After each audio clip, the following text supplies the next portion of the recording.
اور تمام حضرات کو ماہ نور ماہ ربیع الاول وہ بابرکت مہینہ کہ جس مقدس مہینے میں اللہ تبارک و تعالیٰ نے نہ صرف انسانوں پر بلکہ پورے جہان اور اپنی پوری مخلوق پر احسان عظیم فرمایا کہ اپنے پیارے محبوب خاتم النبیین افضل الرسل محبوب کائنات سرور دو عالم حبیب خدا حضرت محمد مصطفیٰ صلی اللہ علیہ وسلم کی ولادت باسعادت ہوئی تھی۔ حقیقت تو یہی ہے، کسی شاعر نے بڑے خوبصورت انداز میں کہا، تو سب سے اول تو سب سے آخر، یا رسول اللہ صلی اللہ علیہ وسلم تو سب سے اول تو سب سے آخر، ملا ہے حسن تمام تجھ کو، ہے عمر لاکھوں برس کی تیری مگر ہے تازہ شباب تیرا۔ یا رسول اللہ صلی اللہ علیہ وسلم آپ ہی سب سے اول بھی ہیں اور آپ ہی سب سے آخر بھی ہیں۔ سب سے اول اس صورت میں کہ آقا صلی اللہ علیہ وسلم نے خود ارشاد فرمایا، کنت نبیا وآدم بین الروح والجسد، میں اس وقت بھی نبی تھا کہ جب حضرت آدم علیہ السلام کا خمیر تیار ہو رہا تھا، روح اور جسم کی کیفیت میں تھے، میں اس وقت بھی اللہ کے ہاں منصب نبوت پر فائز تھا۔ تو سب سے اول، سب سے آخر، ما کان محمد ابا احد من رجالکم، محمد صلی اللہ علیہ وسلم تمہارے مردوں میں سے کسی کے باپ نہیں، ولیکن رسول اللہ وخاتم النبیین، وہ اللہ کے رسول ہیں اور تمام انبیاء کے آخر میں تشریف فرما ہونے والے ہیں۔ تو سب سے آخر ہے، ملا ہے حسن تمام تجھ کو، حسن تمام کو اللہ نے عطا فرمایا کہ حضرت آدم علیہ السلام جب جنت سے دنیا میں تشریف فرما ہوئے اور کئی سو سال اللہ کی بارگاہ میں توبہ کرتے رہے، پھر اس میں محمد صلی اللہ علیہ وسلم کے وظیفے اور وسیلے کے ذریعے اللہ نے حضرت آدم علیہ السلام کی توبہ کو قبول فرمایا۔ تو جب انسانیت کا آغاز ہو رہا تھا، جب کہ انسان حضرت آدم علیہ السلام جب اس زمین پر تشریف فرما ہوئے، تو اس وقت بھی حسن تمام حضرت محمد مصطفیٰ صلی اللہ علیہ وسلم کا تھا، اور قیامت تک یہ حسن تمام جس کو نصیب ہوا ہے اور رہے گا، وہ ہمارے آقا تاجدار کائنات حضرت محمد مصطفیٰ صلی اللہ علیہ وسلم کی ذات ہے۔ اس لیے اللہ تبارک و تعالیٰ نے اپنے بندوں کو ہر نعمت عطا فرمائی، اور کسی نعمت پر یہ نہیں فرمایا کہ یہ میرا تمہارے اوپر احسان ہے، لیکن جب آقا صلی اللہ علیہ وسلم کو اپنے بندوں کو عطا فرمایا تو اللہ نے خود ارشاد فرمایا، لقد من اللہ علی المؤمنین اذ بعث فیہم رسولا، اللہ نے مومنین پر احسان فرمایا کہ اپنا عظمتوں والا رسول انہیں عطا فرمایا۔ تو اسی عظمتوں والے رسول کی ولادت کا یہ مہینہ ہے، اسی عظمتوں والے رسول کریم صلی اللہ علیہ وسلم کی ولادت باسعادت کے یہ شب و روز ہے، اور پوری کائنات میں آقا کی ولادت کا جشن اور خوشی اور اظہار تشکر جو ہے وہ ادا کیا جاتا ہے۔ اسی لیے کسی نے کہا تھا کہ نثار تیری چہل پہل پہ ہزاروں عیدیں ربیع الاول، سوائے ابلیس کے جہاں میں سبھی کو خوشیاں منا رہے ہیں، تو ابلیس کے علاوہ اس بابرکت مہینے میں سبھی اپنے محبوب صلی اللہ علیہ وسلم کی ولادت کی خوشیاں مناتے ہیں۔ لیکن یاد رکھیں، بندہ مومن کی خوشی اور غم دونوں شریعت کے تابع ہوتے ہیں۔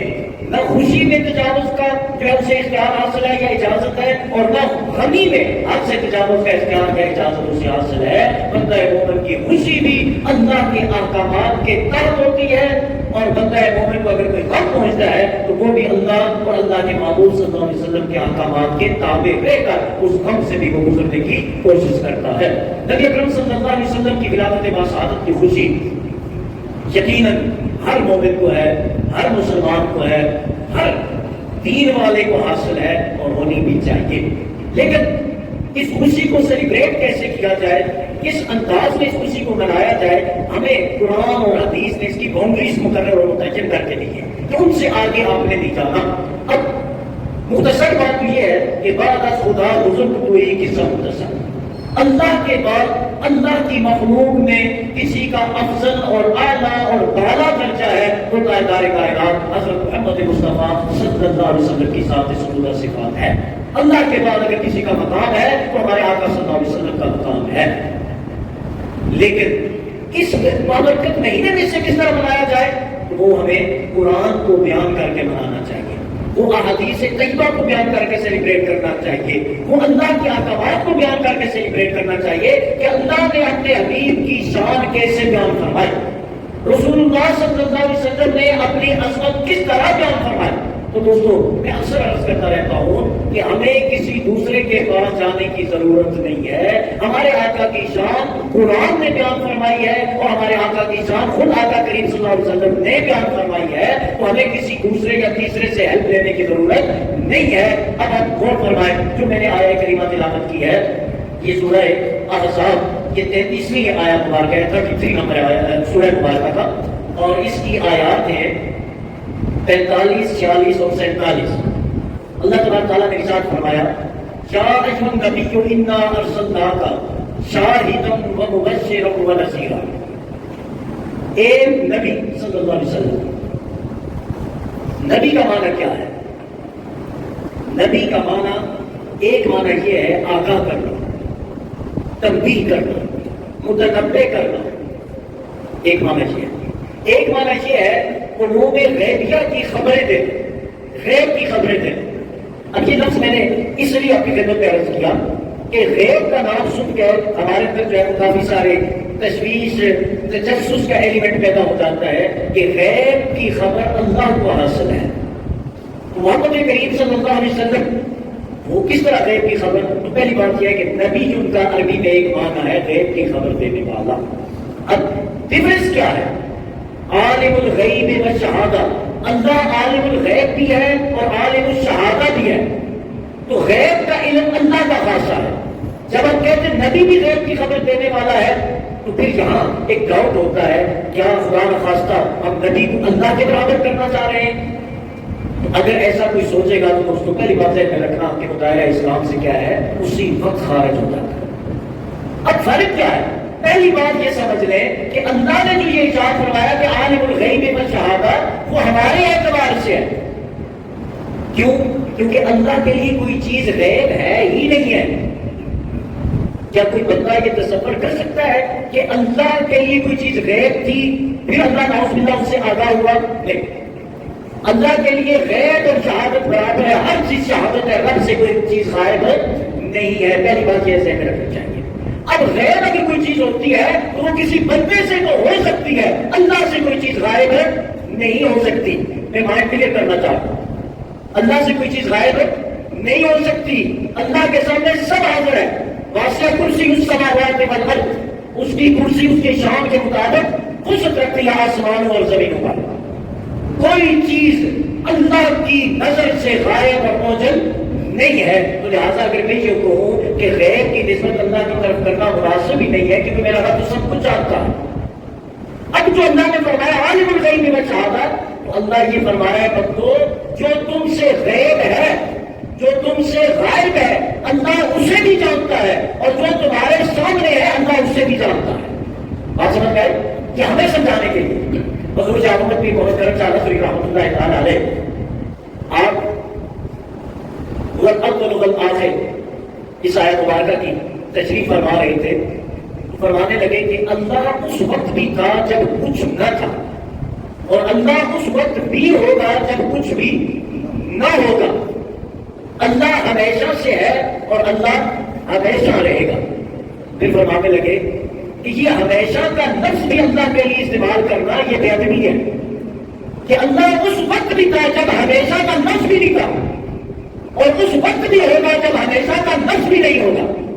پھر فرمانے لگے بات یہ ہے ہم بندے ہیں, ہمارے پاس سمجھانے کے لیے کوئی اور مناسب لفظ نہیں ہے, تو ہم سمجھانے اور سمجھنے کے لیے کہتے ہیں کہ اللہ ہمیشہ سے تھا اور ہمیشہ رہے گا. جی اپنے آپ کو سمجھانے کے لیے تو اسی کانٹیکسٹ میں یہ رکھیں کہ اللہ نے جو فرمایا عالم الغیب والشہادہ, اللہ عالم الغیب بھی ہے، عالم الشہادت بھی ہے۔ اس کا معنی کیا ہے کہ جو چیزیں بندوں کے سامنے ہیں اللہ انہیں بھی جانتا ہے، اور جو چیزیں بندوں کے سامنے نہیں ہیں اللہ ان سے بھی آگاہ ہے۔ اب دوسری طرف آئیں، نبی اکرم صلی اللہ علیہ وسلم کے لیے غیب کی جو ہم نسبت کرتے ہیں اس کا مفہوم کیا ہے؟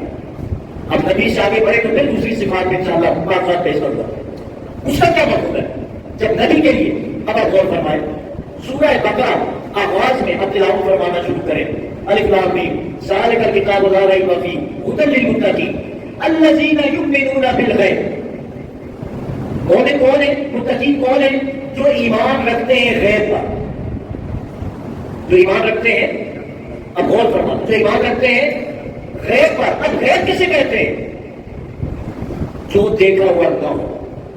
مثلا مجھ سے فزیکلی جو ہے امریکہ غیب ہے، میں نے نہیں دیکھا ہوا، سنا ہوا ہے، ایمان ہے، کیونکہ میں نے اپنی آنکھوں سے امریکہ کو دیکھا نہیں ہے۔ لیکن آج میں سے کئی ایسے ہیں جنہوں نے امریکہ دیکھا، ان کے لیے وہ غیب نہیں ہے، وہ شہادت ہے۔ میرے لیے وہ کیا ہے؟ غیب ہے، سنا ہے، مان لیا، لیکن ہے کیا؟ غیب ہے۔ لیکن آپ میں سے جس نے دیکھا ہوا ہے اس کے لیے وہ غیب ہے نہیں، وہ شہادت ہے کہ اس نے دیکھا ہے۔ تو ایک ہی چیز میرے لیے ایک وقت میں غائب ہے، اور وہی چیز دوسرے بندے کے لیے اسی وقت میں کیا ہے؟ حاضر ہے، شہادت ہے۔ تو جو نبی اکرم صلی اللہ علیہ وسلم کے لیے غیب کے علم کی بات جب ہم کرتے ہیں تو ہم اپنے اعتبار سے کرتے ہیں کہ جو ہم نے نہیں دیکھا وہ ہمارے نبی نے دیکھا، جو ہمارے لیے غائب ہے وہ ہمارے نبی کے لیے غیب نہیں ہے۔ اب بات سمجھ میں آئی؟ مثال کے طور پہ شب معراج، آقا کریم صلی اللہ علیہ وسلم نے اللہ کا دیدار کیا یا نہیں؟ کیا ہے نا؟ ایمان ہے ہمارا، ہم میں سے کسی نے کیا ہے؟ تو ہم یؤمنون بالغیب، ہم اللہ کو پھر دیکھیں اللہ مانتے ہیں، ہمارا ایمان ہے الحمدللہ۔ اور رسول اللہ صلی اللہ علیہ وسلم نے اللہ کو دیکھ کر اللہ کا ایمان لایا، تو ہمارے لیے ایمان بالغیب ہے، اور ہمارے نبی کے لیے ایمان بالشہادت ہے۔ بات سمجھ جائے؟